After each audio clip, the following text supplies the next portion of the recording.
Ассалаумағалейкум. Бүгін біз 1820 жылғы жасалған өте маңызды тәжірибені қарастырамыз.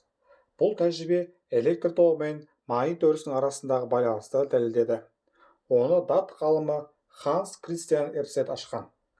Бізге қажет ток көзі, кілт, түзу өткізгіш, магнит тілшесі. Осы құралдар арқылы қарапайым электр тізбегін құрадық. Алдымен тізбек ашық, яғни өткізгіште тоқ жоқ. Қараңыздар, магнит тілшесі жердің магнит өрісі бойымен солтүстік, оңтүстік бағытта тұр.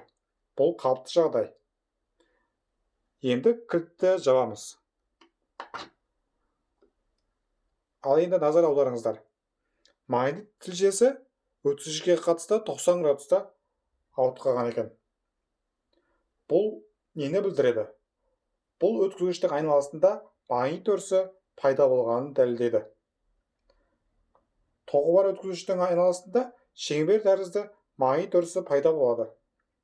Дәл осы магнит өрісі магнит тілшесіне әсер етіп, оны бұрды.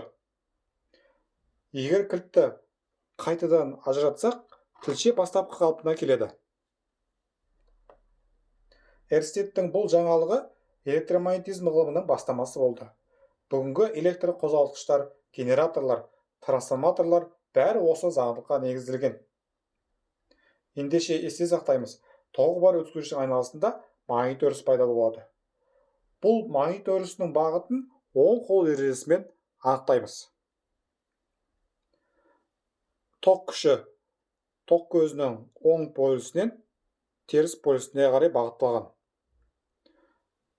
Егер оң қолдың бармағын түзу өткізгіштегі тоқтың бағытымен бағыттасақ, онда өткізгішті қапсыра ұстаған саусақтардың бағыты оның төңірегінде магнит өрісінің күш сызықтарының бағытын көрсетеді екен. Міне. Дәл мынандай суреттегідей. Міне. Ток көзі бас бармақ, ток күші өткізгіштің бойымен бағытталады. Енді 4 саусақ магнит өрісінің күш сызықтары міне. Бұны біз оң қол ережесі деп атаймыз. Көргендеріңізге рахмет.